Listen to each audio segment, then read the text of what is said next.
രാജേട്ടാ, എന്താ മോളെ? എല്ലാരും ഇറങ്ങുന്നതിന് മുന്നേ പണിയൊക്കെ നമുക്ക് വേഗം തീർക്കാം. എന്റെ മോളെ, അടുക്കളക്കകത്ത് മോളെ കയറ്റാൻ പാടില്ലെന്നാണ് സൂര്യ സാറിന്റെ ഓർഡർ. അതുകൊണ്ട് ഒരു കാര്യം ചെയ്യാനും ഞാൻ സമ്മതിക്കൂല. അവിടെ സൂര്യ സാറിന്റെ അടുത്ത് പോയിരിക്കും. ചെല്ലേ. എല്ലാവരും ഇറങ്ങാൻ ഇനി ഇഷ്ടംപോലെ സമയമുണ്ട് രാജേട്ടാ. അതുവരെ ഞാൻ എന്ത് ചെയ്യാനാ? ഒന്നും ചെയ്യാനില്ലെങ്കിൽ ആ പൂജാമുറി പോയിരുന്ന് പ്രാർത്ഥിക്കും. ഓ, അടുക്കള പണിയിൽ ഇനി മോളെ നിർത്തുന്ന പ്രശ്നമേ ഇല്ല. അതിനി മോളെ എന്നോട് പറയാൻ വേണ്ട. രാജേട്ടൻ അങ്ങോട്ട് മാറിയേ.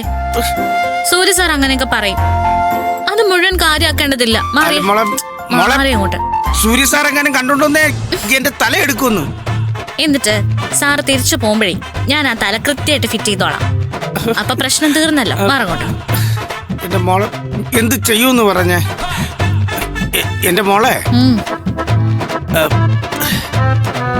മോളെ മോള് ഏട്ടാന്ന് വിളിച്ച ആ വിളിയുണ്ടല്ലോ, അതെ ഒന്നുകൂടി ഒന്ന് വിളിക്കാവോ?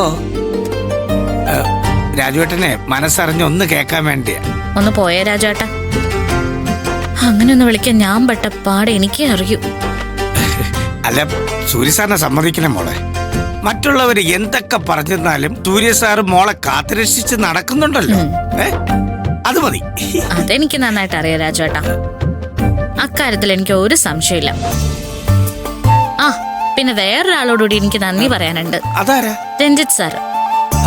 അവരൊക്കെ എന്നോട് ബഹളം വെക്കുമ്പോഴും ആ രഞ്ജിത്ത് സാർ എന്നോട് എന്ത് മാന്യമായിട്ടാ സംസാരിക്കുന്നേ. അതുള്ളതാ. ആ ചെറുക്കന് ഇത്തിരി മാന്യത ഉണ്ടെന്നാ എനിക്ക് തോന്നുന്നത്. തോന്നുന്നതൊന്നുമല്ല, മാന്യം തന്നെയാ. അന്തസ്സുള്ള പെരുമാറ്റം, ഒരു ചീത്തശീലങ്ങളും ഇല്ല. വേദയുടെ ഭാഗ്യ. ആ കാര്യത്തിൽ ഇത്തിരി എനിക്ക് ഒരു അഭിപ്രായ വ്യത്യാസമുണ്ട്. എന്താ അഭിപ്രായ വ്യത്യാസം? അല്ല, വേദ മേഡത്തിന് നമ്മുടെ ഇന്ദ്രജ മേഡത്തിന് വിജയ് സാറിനെ കിട്ടിയതുപോലെ ഒരുത്തം മതിയായിരുന്നു. അതാവുമ്പോ പത്മ മേഡത്തിനും വേദ മേഡത്തിനും ഇങ്ങനെ വിരട്ടി നിർത്താൻ എളുപ്പമായിരുന്നു. ഈ പയ്യന്റെ സ്വഭാവം വച്ചിട്ട് അവര് പറയും പോലെ ഈ പയ്യൻ കേൾക്കുമെന്ന് തോന്നുന്നുണ്ടോ? അതിനെ ചൊല്ലി നിത്യേന വഴക്കായിരിക്കൂലേ? അവര് തമ്മിൽ വഴക്കൊന്നും ഉണ്ടാവില്ല. വേദ മാഡത്തിന്റെ ജീവിതം നല്ല ഭദ്രമായിരിക്കും. രാജേട്ടൻ നോക്കിക്കോ, രഞ്ജിത്ത് സാർ അവളെ പൊന്നുപോലെ നോക്കും. ആ, എനിക്കറിഞ്ഞൂടാ. മോളെ ഒന്ന് പോയി നോക്കിയേ. എല്ലാരും റെഡിയാക്കി മോളും പോയി റെഡിയായിട്ട് വാ. എനിക്കങ്ങനെ പ്രത്യേകിച്ച് റെഡിയാവാനൊന്നുമില്ല. എന്നെ ഈ വേഷത്തിൽ വിളിച്ചാലും ഞാൻ അങ്ങ് പോവും. ഞാൻ റെഡിയായിട്ടല്ല നിക്കുന്ന. എനിക്കിത് കേൾക്കുമ്പോഴാ. അവര് പുറത്തിറങ്ങുമ്പോ നോക്കിയിട്ടുണ്ടോ ആ മത്സരിച്ചല്ലേ ഡ്രസ് ചെയ്ത് പോകുന്നത്? മോക്കെന്താ അങ്ങനെ നടന്ന? സൂര്യ സാർ കുറെ ഡ്രസ്സുകൾ വാങ്ങി വെച്ചിട്ടില്ലേ? അതൊക്കെ എടുത്തങ്ങിടണം. രാജേട്ടാ, ഞാനും രാജേട്ടനൊക്കെ എത്ര കോലം കിട്ടിയാലും നമ്മള് തന്നെ ആവൂ. പിന്നെ എന്തിനാ വെറുതെ ആൾക്കാരെ കൊണ്ട് പറയിക്കുന്നത്? എന്താന്ന് വെച്ചാ ചെയ്. അല്ല, അവിടെ സൂര്യ സാറും രഞ്ജിത്ത് സാറും കൂടെ എന്തോ ക്രിക്കറ്റ് കളിയുണ്ടെന്നൊക്കെ പറയണായിട്ട്. അളിയന്മാര് തമ്മിൽ അടുക്കട്ടെ.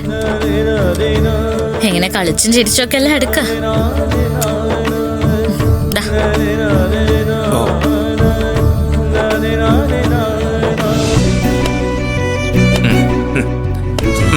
തുറക്കാല്ലേ?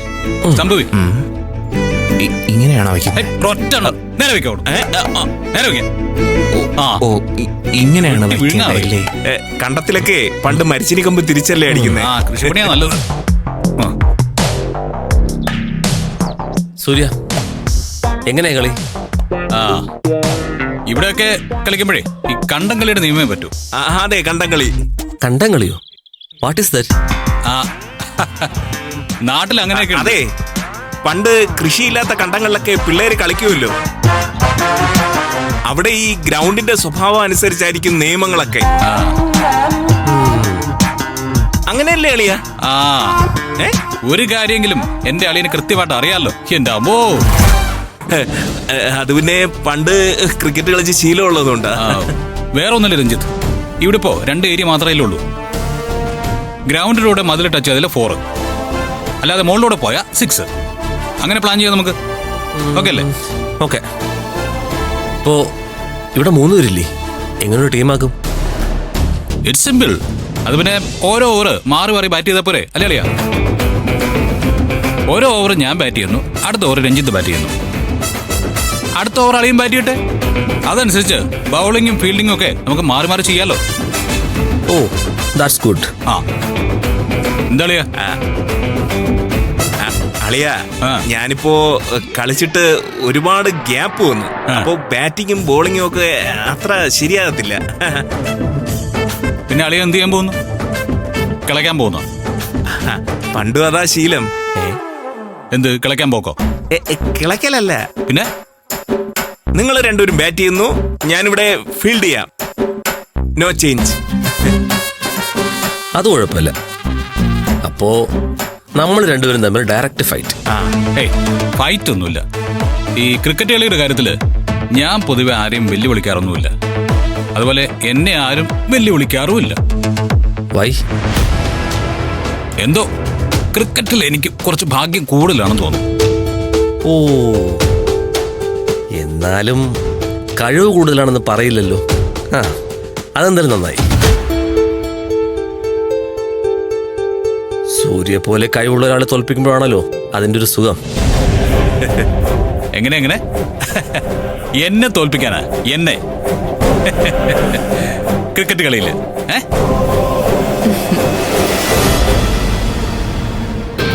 ഹേയ് രഞ്ജിത്ത്,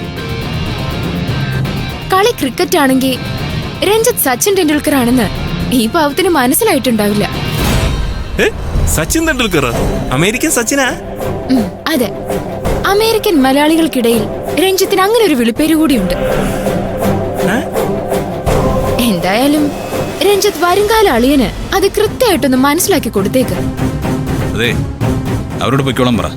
നമ്മൾ വെറുതെ ഒരു തമാശ തുടങ്ങിയല്ലേ, അതിനെ വേറെ സ്പിരിറ്റ് വേണ്ട. അത് കൊള്ളാലോ. തോറ്റു പോവുമെന്ന് തോന്നുമ്പോ ബുദ്ധിപരമായിട്ട് അങ്ങ് പിന്മാറുകയാണോ? ഏയ് Veda, your brother is so clever. വേണ്ട ഹരിത, എന്നെ വെറുതെ വാശി പിടിപ്പിക്കണ്ട. അത് ആർക്കും നന്നാവില്ല. അല്പം വാശി കിടന്നോട്ടെ ഏട്ടാ, ഇതൊരു കളിയല്ലേ.